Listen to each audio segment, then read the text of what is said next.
இந்த நிலத்தை நான் ஆள வேண்டும் என்று கேட்பது எனது உரிமை. மாநிலங்கள் பிரிக்கப்பட்டது எதற்காக? அந்த மாநிலத்தில் நிறைந்து வாழ்கிற நிலத்தின் பிள்ளைகள், அவன் மொழி, அவன் கலை, இலக்கியம், பண்பாடு, அவனோட வழிபாடு, அவனுடைய தொன்று தொட்ட வேளாண்மை, இவற்றெல்லாம் பாதுகாப்பதற்கு அவனுக்கு ஒரு அரசு அதிகாரம் தேவை. அதற்காக மாநிலங்கள் பிரிக்கப்படுது. மாநில உரிமைகளே மிக முதன்மையான உரிமை எது? எந்த இனத்திற்காக, எந்த மொழி வழிய தேசிய இனங்கள் நிலங்கள் பிரிக்கப்பட்டதோ அந்த இனத்தின் மகன் அந்த மண்ணை ஆளுகிறது தான், அந்த இனத்தின் மகள் அந்த மண்ணை ஆளுவது தான் மாநில உரிமைகளிலேயே மிக முதன்மையான உரிமை. இந்த உரிமை இல்லாத வேற எந்த உரிமை இருந்தும் பயனில்லை. என் தாய் நிலத்தை நான் ஆள்வது, பிறர் வாழ்வது என்பது எனது உரிமை. நான் ஆளாது பிறர் ஆண்டு நான் வாழ்வது என்பது நான் அடிமை. நாங்கள் அடிமையாக வாழ தயாராக இல்லை. ஏன் அடிமை வாழ்வினும் உரிமை சாவு மேலானது என்று வீர முழக்கமிட்டு போரிலே மாண்ட மறவர்களின் பிள்ளைகள் நாங்கள்.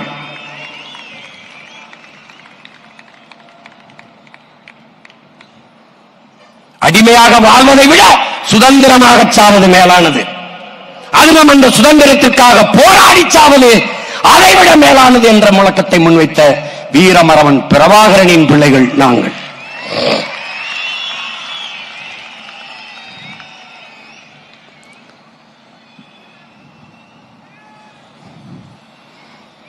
நீங்கள் எதிர்க்கிற போது எங்கள் அரசியல் வலுப்பெறுகிறது, உறுதியடைகிறது, எங்களுடைய பாதை சரியாக இருக்கிறது, எங்களுடைய பயணம் மிகச் சரியாக இருக்கிறது என்று தெளிவு வருகிறது. அதான் தொடர்ந்து அந்த வேலையை செய்து கொண்டே இருங்கள். நான் ஆந்திராவை ஆள கேட்கவில்லை. கர்நாடகாவில் 1.25 கோடி தமிழர்கள் நாங்கள் இருக்கிறோம். அந்த மண்ணை ஆளுகிற உரிமை எனக்கு வேண்டும் என்று நான் கேட்கவில்லை. இது என் அன்னை நிலம், என் தாயின் மடி.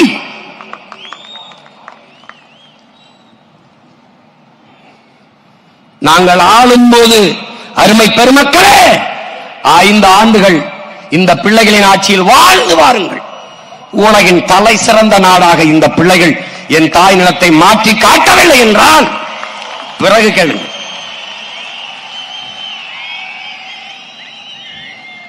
கல்வி சிறந்த தமிழ்நாடு, புகழ் கம்பன் பிறந்த தமிழ்நாடு, வள்ளுவன் தன்னை உலகினுக்கே தந்து வான்புகள் கொண்ட தமிழ்நாடுங்கிறான் எங்கள் பாவலன் பெரும்பாவலன் பாட்டன் பாரதி. அப்படி கல்வியில் சிறந்த தமிழ்நாடாக மாற்றி காட்டுவேன். இது என் தாய் மீது, என் தமிழ் மீது, என் தலைவன் பிரபாகரன் மீது ஆணை.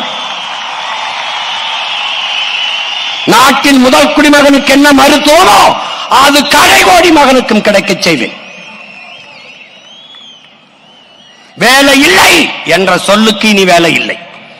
வறுமைக்கு வறுமை வரும், பசிக்கு பசி வரும். எப்போது? இந்த பைந்தமிழர் ஆட்சியிலே.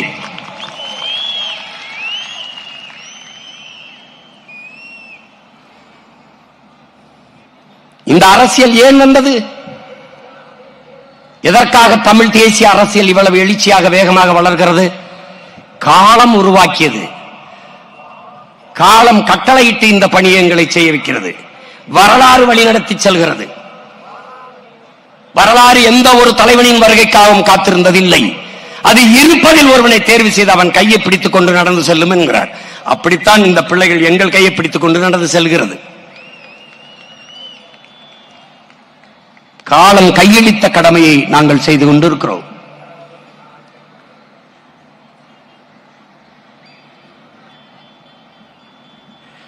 காவிரியிலே எமக்கு உரிய நதி நீரை கேட்கிற போது எல்லாவற்றையும் எடுத்துக் கொள்கிறார்கள். எங்களுடைய நெய்வேலி பழுப்பு நிலக்கரி மின்சாரம் பிரித்துக் கொள்கிறீர்கள். ஏன்? நாங்கள் இந்தியர்கள், எங்கள் சொத்துக்கள் பொதுமை. நரிமணம் பெட்ரோல் பிரித்துக் கொள்கிறீர்கள். எங்கள் நிலத்தில் மீத்தேன் ஈத்தேன், என் பூமி தாயின் ஈரக்கொலை இதயத்தை அறுத்து எடுக்கிற அந்த மீத்தேன் ஈத்தேன் பிரித்துக் கொள்கிறீர்கள். அணு உலை அழிவு வந்தால் எனக்கு பயன், எல்லோரும் பிரித்துக் கொள்கிறீர்கள். ஆனால் அவரவர் நதிநீர் மட்டும் அவரவர்க்கே என்று இருத்திக் கொள்கிறீர்கள். எங்கே இருக்கிறது இந்தியம்? எங்கே இருக்கிறது? எங்கே இருக்க தேசிய ஒருமைப்பாடு? ஒரே நாடு, ஒரே வரி, ஒரே ரேஷன் கார்டு, ஒரே தேர்தல், எல்லாம் வருகிறது. ஒரே நதி இல்லையே, ஒரே நீர் இல்லையே. அப்ப ஒரு நாட்டின் வளங்கள் அந்த நாட்டில் இருக்கிற எல்லா மக்களுக்கும் பொது என்றால் காவிரி கன்னடர்களுக்கு என்றால், முல்லை பேரியாற்று நதி நீர் அணை நீர் மலையாளிகளுக்கே கேரளாவுக்கே என்றால், அப்ப எனது நரிமணம் பெட்ரோலும் எனது நெய்வேலி பழுப்பு நிலக்கரியும் எனக்கே என்று நான் நின்றால் எங்கே இருக்கும் உங்கள் இறையாண்மை, தேசிய ஒருமைப்பாடு? எங்கே இருக்கும்?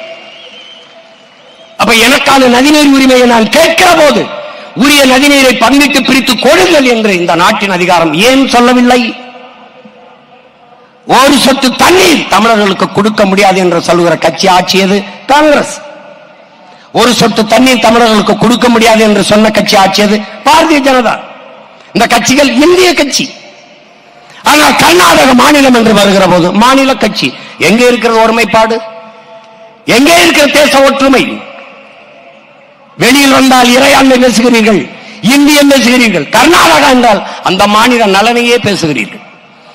ஒரு சொட்டு தண்ணீர் தர முடியாது என்று சொல்ற காங்கிரஸ் கட்சியை வெல்ல வைப்பதற்கு தமிழ்நாட்டின் முதலமைச்சர் மாண்புமிகு ஐயா ஸ்டாலின் அவர்கள் கர்நாடகாவில் வாழ்கிற தமிழர்களிடத்திலே காங்கிரசின் வெற்றிக்கு வாக்கு செலுத்துங்கள் என்று சொல்கிறார்.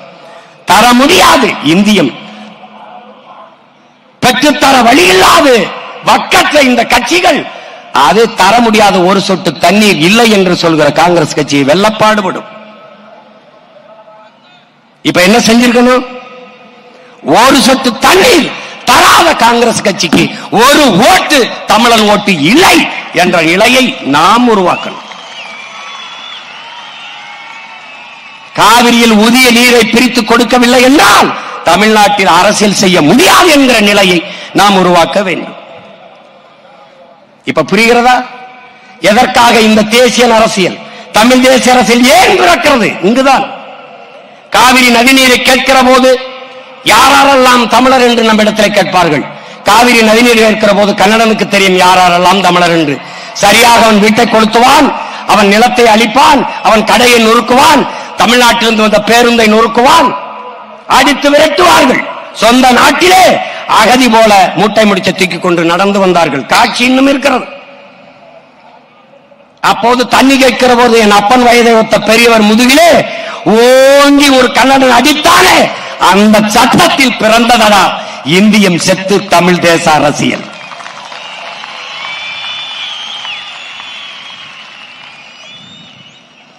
கச்சத்தீவை எடுத்துக் கொடுத்தது யார்? இந்தியம், காங்கிரஸ், அம்மையார் இந்திரா காந்தி. கொடுக்கும் போது ஆட்சியில் இருந்து கைகட்டி வேடிக்கை பார்த்தது யார்? திராவிடம், திமுக, ஐயா கருணாநிதி அவர்கள். எப்படி? கச்சத்தீவு எனக்கென்றால் கடல் தூரம் அதிகம், கச்சத்தீவு அவனுக்கென்றால் அவனுக்கு கடல் தூரம் அதிகம்.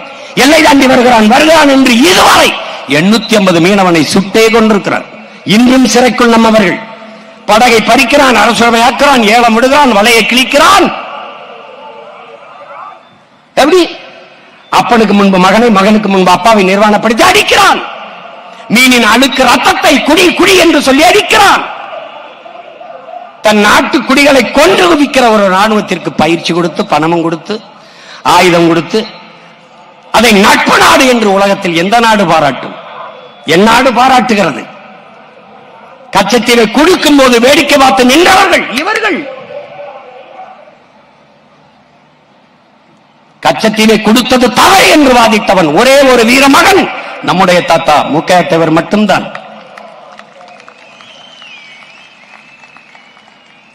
அதற்கு பிறகு வர ஒவ்வொரு தேர்தலிலும் கச்சத்தீவை மீட்க போராடுவோம். தேர்தல் அறிக்கையில் கச்சத்தீவை மீட்க போராடுவோம். யார்? திராவிடம். நாம வந்த பிறகு தீவிரமாக மீட்க போராடுவோம். ஒரு தீவிரத்தை சேர்த்துக் கொண்டார்கள். ஏன்? தமிழ் தேசிய அரசியல் எழுச்சி வருது, அதை விட்டுறக்கூடாது. அதனால தீவிரமாக இப்ப பாரு, அந்த கச்சத்தீவை மீட்பு என்பது தேர்தல் அறிக்கையில் இல்ல. இந்த தேர்தல் அறிக்கையில வராது. ஏன் வராது? கேட்க ஒருத்தருக்கான். ஏன் இவன் நாள் மீட்காம என்ன பண்ணிட்டு இருந்த? 18 ஆண்டுகள் தொடர்ச்சியாக இந்திய அமைச்சரவையில் இருந்த நீ மீட்காமல் என்ன பண்ணி கொண்டிருந்தாய்? கேள்வி வரும். எடுத்து கொடுத்த காங்கிரஸோட எதற்கு கூட்டணி என்ற கேள்வி வரும். ஒரு சொட்டு தண்ணி தர முடியாது என்று சொல்ல காங்கிரஸோட எதற்கு கூட்டணி என்ற கேள்வி வரும். கச்சத்தீவை கொடுத்ததுதான். திருப்பி எடுக்க என்ற பேச்சுக்கு இடமில்லை என்று உச்சநீதிமன்றத்தில் தொடுக்கப்பட்ட வழக்குக்கு பதிப்பளி தாக்கல் செய்தது காங்கிரஸ். பாரதிய ஜனதா ஆட்சியில் இருக்கும் போது இதே வழக்கு அதே பதில் மனு எப்படி கொடுக்கப்பட்டது கொடுத்ததுதான், திருப்பி எடுக்க வேண்டும் என்ற பேச்சுக்கு இடமில்லை. ரெண்டு கட்சியும் ஒரே நிலைப்பாடு. கச்சத்தீவை திருப்பி எடுக்க முடியாது, மீனவர் வாழ்முறையை பாதுகாக்க முடியாது. இந்த நிலைப்பாடு கொண்ட கட்சிகளோடு மாறி மாறி இந்த ரெண்டு திராவிட கட்சிகளும் கூட்டு. அதற்கு இந்த தேர்தலே நாம் எல்லோரும் வைக்க வேண்டும் பெரிய வேட்டு.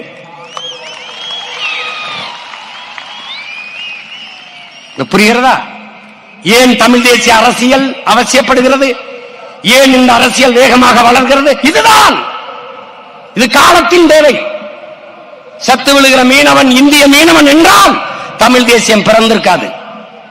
செத்து விழுந்த மீனவன் தமிழ் மீனவன் என்றால் அந்த இடத்தில் இந்தியம் செத்து, திராவிடம் செத்து, தமிழ் தேசியம் பிறந்திருது. ஆந்திர காட்டுக்குள் 20 பேரை சுட்டுக் கொண்டார் ஐயா சந்திரபாபு நாயுடு. அறத்தின் வழி நின்று வாழ்ந்த மறவர் கூட்டத்தை திருடர்கள் பட்டம் கட்டி சுட்டுக் கொண்டார். கட்டையிலும் என், செத்து கிடந்த என் இனத்தின் உறவுகளின் காலிலும் என் நம்பர் போட்டு வைத்திருந்தார். ஒரு மகன் கேட்க, இந்த மரக்கட்டைக்கு இருக்கிற மதிப்பு மானத்தமிழன் உயிருக்கு இல்லையா என்று கேட்கல. கேட்டான், இந்த மகன் ஒருவன் தான், உன் உடன் பிறந்தான் ஒருவன் தான். அவன் செத்து விழுந்த இடத்திலே இந்தியம் திராவிடம் செத்ததா, தமிழ் தேசியம் பிறந்ததடா. இவ்வளவுதான்டா. இந்த செயல் கொடுமையானது என்று நாட்டின் பிரதம அமைச்சர் கண்டித்தது உண்டா? இந்த நிலத்தில் இருக்கிறவர்கள் ஏதாவது கண்டித்தது உண்டா?